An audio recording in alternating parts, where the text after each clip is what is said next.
ہجرت کے وقت انتہائی رنجیدگی کے عالم میں حضور تاجدار عالم صلی اللہ علیہ وآلہ وسلم نے اپنے یار غار صدیق جان نثار رضی اللہ تعالی عنہ کو ساتھ لے کر رات کی تاریکی میں مکہ سے ہجرت فرما کر اپنے وطن عزیز کو خیرباد کہہ دیا تھا، اور مکہ سے نکلتے وقت خدا کے مقدس گھرانہ خانہ کعبہ پر ایک حسرت بری نگاہ ڈال کر یہ فرماتے ہوئے مدینہ روانہ ہوئے تھے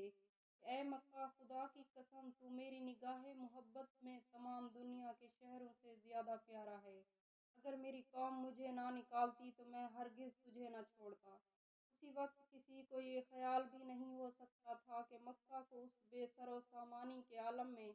خیرباد کہنے والا صرف 8 ہی برس بعد ایک فاتح اعظم کی شان و شوکت کے ساتھ اسی شہر مکہ میں نزول اجال فرمایا اور کعبہ بیت اللہ میں داخل ہو کر اپنے سجدوں کی جمال و جلال سے خدا کے مقدس گھر کی عظمت کو سرفراز فرمائے گا۔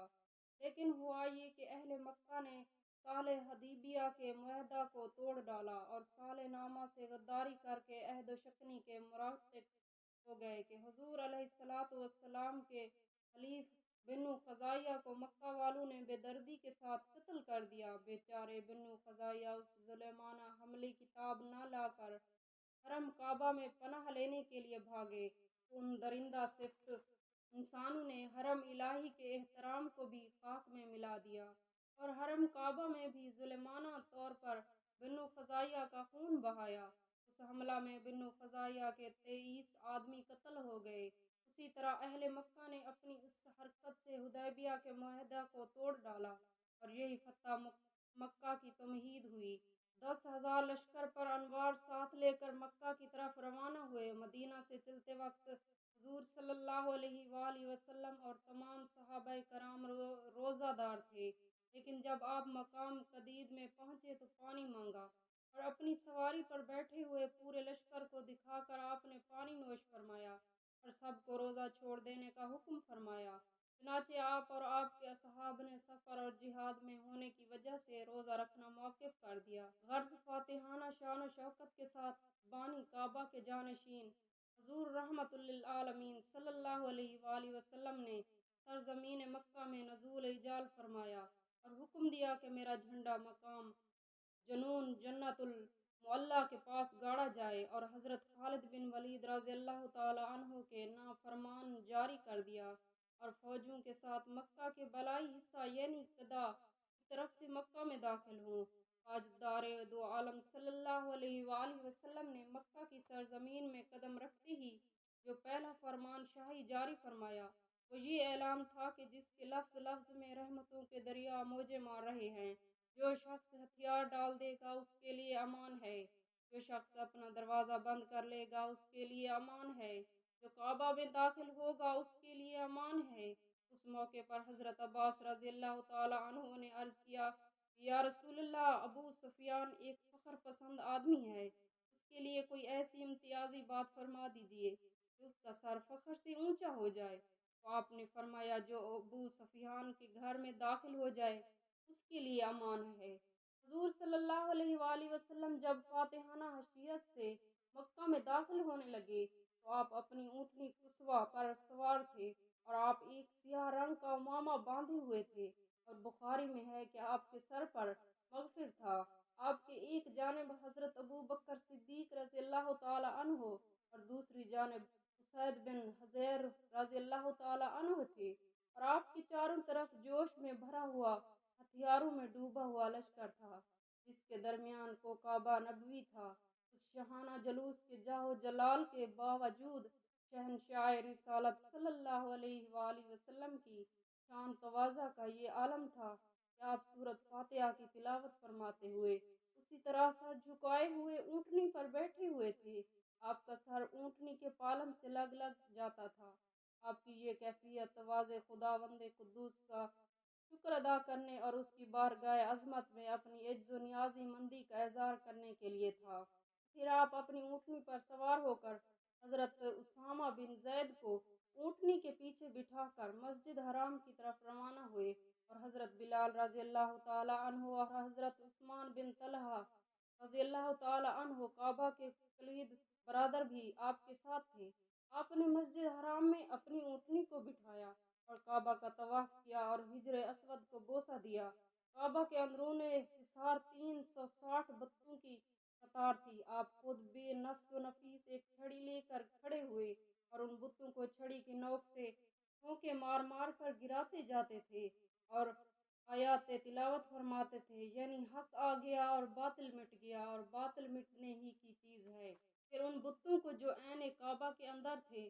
آپ نے ان سب کو نکالنے کا حکم فرمایا۔ جب تمام بتوں سے کعبہ پاک ہو گیا تو آپ اپنے ساتھ اسامہ بن زید اور حضرت بلال رضی اللہ تعالی عنہ اور عثمان بن طلحہ رضی اللہ تعالی عنہ کو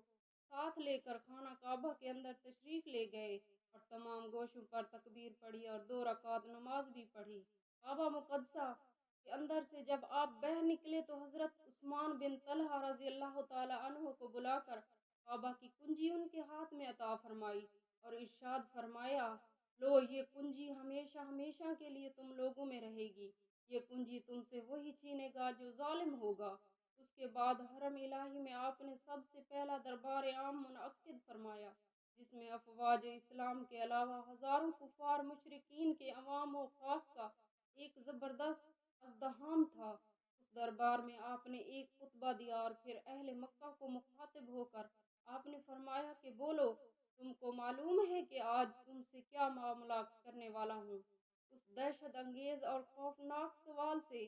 تمام مجرمین ہوا سے باختہ ہو کر کانپ اٹھے، لیکن جبین رحمت کے پیغمبرانہ تیور کو دیکھ کر سب یک زبان ہو کر بولے، آپ کرم والے بھائی اور کرم والے باپ کے بیٹے ہیں۔ یہ سن کر فاتح مکہ صلی اللہ علیہ وآلہ وسلم نے اپنے کریمانہ لہجے میں ارشاد فرمایا، آج تم پر کوئی ملامت نہیں، جاؤ تم سب آزاد ہو۔ بالکل غیر متوقع طور پر ایک دم اچانک یہ فرمان رحمت سن کر سب مجرموں کی آنکھیں پھٹتے ندامت سے اشکبار ہو گئیں اور کفار کی زبانوں پر لا الہ الا اللہ محمد الرسول اللہ کے نعروں سے حرم کعبہ کے در و دیوار پر بارش انوار ہونے لگی۔ مجرموں کی نظر میں ناگہاں ایک عجیب انقلاب برپا ہو گیا کہ سما ہی بدل گیا، فضا ہی پلٹ گئی اور ایک دم ایسا محسوس ہونے لگا کہ جہاں تاریک تھا، ظلمت خدا تھا، سخت کالا تھا،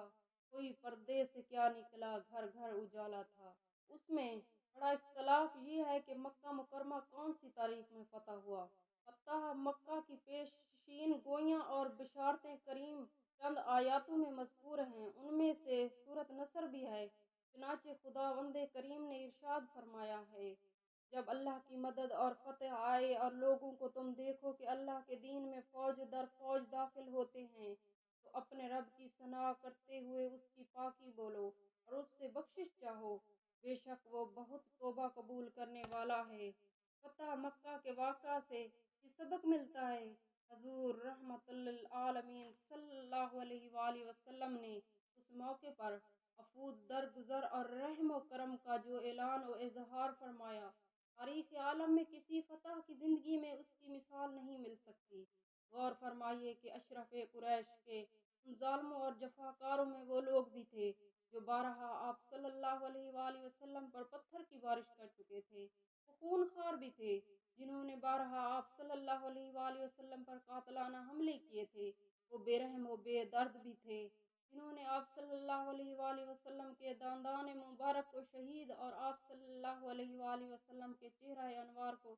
لہولہان کر ڈالا تھا۔ اور آباش بھی تھے جو برسہ برس تک اپنی بہتان تراشیوں اور شرمناک گالیوں سے آپ صلی اللہ علیہ وآلہ وسلم کے قلب مبارک کو زخمی کر چکے تھے۔ وہ صفاق اور درندہ صفت بھی تھے جو آپ صلی اللہ علیہ وآلہ وسلم کے گلے میں چادر پھندا ڈال کر آپ صلی اللہ علیہ وآلہ وسلم کا گلا گھونٹ چکے تھے۔ ظلم و ستم کے مجسمے اور پاپ کے پتلے بھی تھے جنہوں نے آپ صلی اللہ علیہ وآلہ وسلم کی صاحبزادی حضرت زینب رضی اللہ تعالی عنہ کو نیزہ مار کر اونٹ سے گرا دیا تھا اور ان کا حمل سخت ہو گیا تھا۔ وہ جفاکاروں و خون خوار بھی تھے جن کے جارحانہ حملوں اور ظالمانہ یلغار سے بار بار مدینہ کے در و دیوار ہل چکے تھے۔ وہ ستمگار بھی تھے